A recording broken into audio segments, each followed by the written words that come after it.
하루가 저물고 집으로 가는 길. 많은 것을 했지만 아무것도 하지 않은 것 같은 꼭 그런 기분이 드는 지친 퇴근길.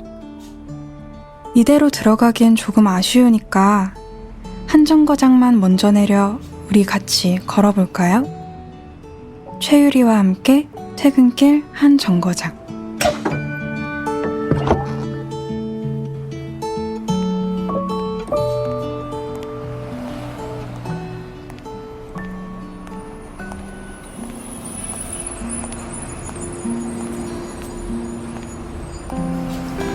친구 목록. 우리는 언젠가부터 이 목록을 많은 곳에서 마주하고 있어요. 스마트폰의 연락처, 메신저 앱, SNS까지. 이 많은 사람이 전부 내 친구라고? 의심이 들 정도로 많은 사람들이 그 목록에 있죠. 하지만 진짜 내 속마음을 털어놓고 싶을 때, 너무 힘든 퇴근길이어서 편안한 위로의 몇 마디를 나눠줄 이가 필요할 때, 그리고 늦은 밤, 나 아닌 타인의 목소리가 그리워질 때, 그럴 때 편하게 연락할 수 있는 친구 목록을 만든다면 그 중에서 몇 명이나 살아남을 수 있을까요? 살아가는 동안 그런 존재를 한 명이라도 만났다면, 혹은 내가 누군가에게 그런 존재로 남아있다면, 저는 그것만으로도 성공적인 인생이 아닐까 싶습니다. 왜냐하면 그런 존재가 있는 것만으로도 나라는 세상은 더 넓혀서 우리가 사는 우주가 바뀔 때가 있으니까요. 믿기지 않는다고요? 그렇다면 집으로 돌아가며 이 이야기를 나눠보도록 해요. 눈부신 친구 덕에 눈부신 세상을 창조한 사람의 이야기를 말이에요.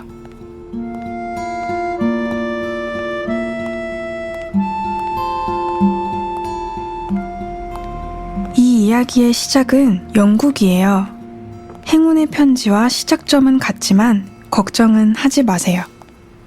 우리는 옥스퍼드 대학 안으로 들어갈 거니까요. 이곳에는 아주 위대한 언어학자 한 명이 교수로 재직 중입니다.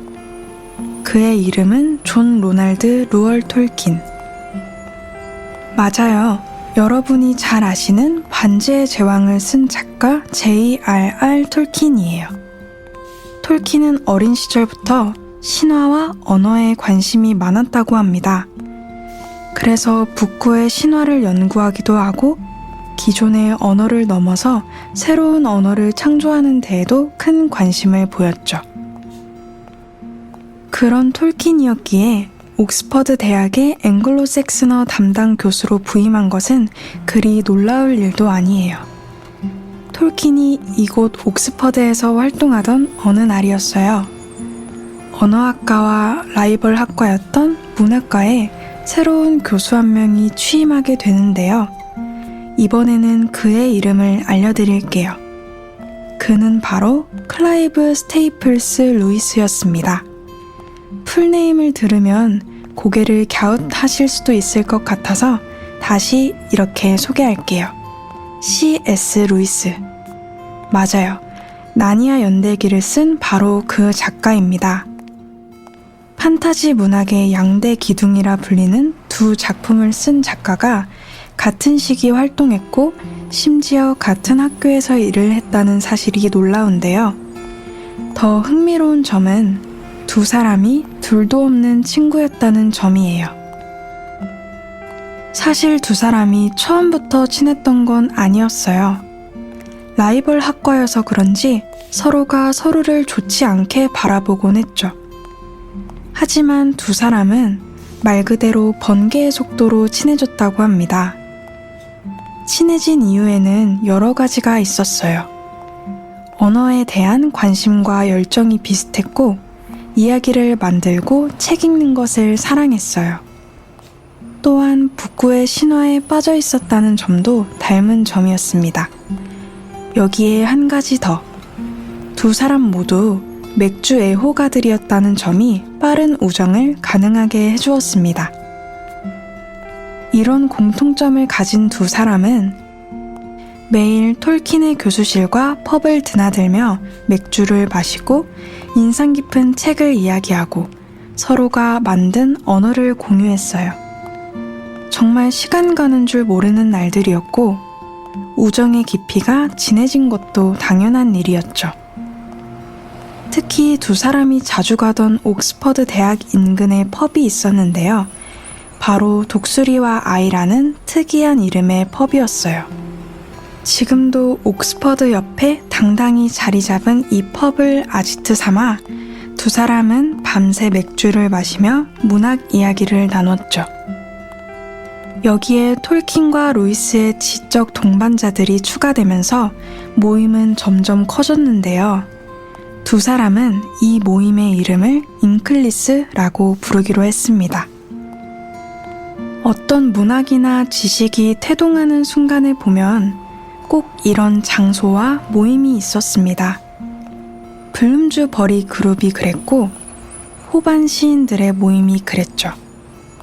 한국에서는 1900년대 초 시인 이상이 운영했던 제비다방도 훌륭하게 그 역할을 해냈는데요. 언젠가 제비다방의 이야기도 퇴근길에 나눠보면 좋을 것 같습니다. 아무튼 루이스라는 최고의 친구 그리고 잉클리스라는 최고의 문학 모임은 톨킨으로 하여금 호빗을 비롯한 판타지 대작 집필을 가능하게 해주었는데요. 그 중에서도 그의 대표작인 반지의 제왕이 탄생하던 그때의 이야기도 들려드리고 싶어요. 사실 톨킨은 겁이 많은 사람이었다고 해요. 그래서 어린 시절 방앗간집 덩치 큰 아이에게 허구한 날 도망 다니기도 했죠. 이때의 기억 때문에 반지의 제왕 속 오크 중에는 얼굴을 하얗게 칠한 괴물들이 여럿 등장한다고 하니 기회가 되면 한번 찾아보셔도 재밌을 것 같아요.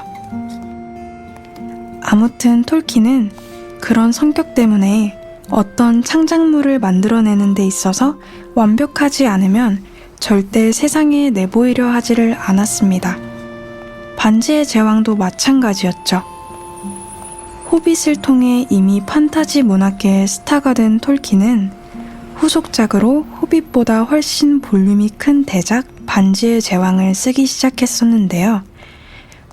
워낙에 방대한 작품이었기에 작품을 완성하는데 위기가 끝없이 발생했어요.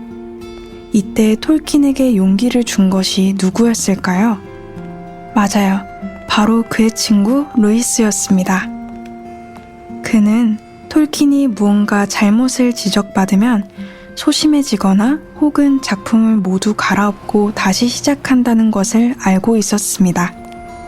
그래서 그에게 날카로운 평론 대신 용기를 줄 응원을 전했죠. 정말 칭찬에 칭찬을 거듭한 그들의 응원 덕분에 톨킨은 그나마 용기를 낼 수 있었습니다. 그 결과 톨킨은 세계관 구축에만 6년의 시간을 쏟은 끝에 1949년 반지의 제왕을 완성할 수 있었죠. 작품이 나오자마자 루이스는 추천사를 써주는 것은 물론이고 저명한 문예지에 서평을 남기기도 했습니다. 주변에서는 어떻게 추천사에 서평까지 써주냐고 핀잔을 주었지만 루이스는 개의치 않았죠. 왜냐하면 그는 작품을 쓰는 톨킨을 가장 가까운 곁에서 지켜봤고 그가 이런 말을 한 것도 기억을 했으니까요. 출판이 두렵습니다. 어떻게 썼는지 기억도 나지 않고 비판을 들을 준비만 하고 있어요. 이렇게 대작을 써내고도 두려움에 떨고 있는 친구를 위해 루이스는 무엇이라도 해주고 싶었던 것입니다. 반지의 제왕은 그런 루이스의 격려와 톨킨의 능력이 빚어낸 결과로 출간 즉시 베스트셀러가 되는 등 엄청난 성공을 거두었습니다. 이 결과를 받아들이며 두 사람은 역시나 독수리와 아이펍에 들려 잉클리스 멤버들과 함께 술잔을 기울이고 작품 속 이야기, 언어와 신화, 그리고 음유 시인의 시를 노래했겠죠.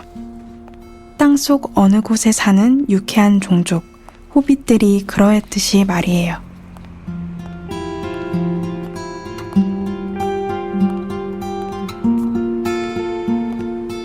오늘은 당신의 퇴근길에 친구 이야기를 더해봤는데 어떠셨나요? 벌써 스마트폰을 들고 오늘 연락할 친구를 찾고 계신가요? 혹시 몇 번이나 연락처를 뒤적여도 그런 친구를 찾을 수 없다 해도 너무 걱정하지는 마세요. 우리는 이렇게 퇴근길을 같이 걷고 같이 이야기할 서로가 있으니까요. 그러니까 다음 퇴근길도 우리 같이 걸어보도록 해요. 그때까지 아시죠? 잘 지내요, 우리.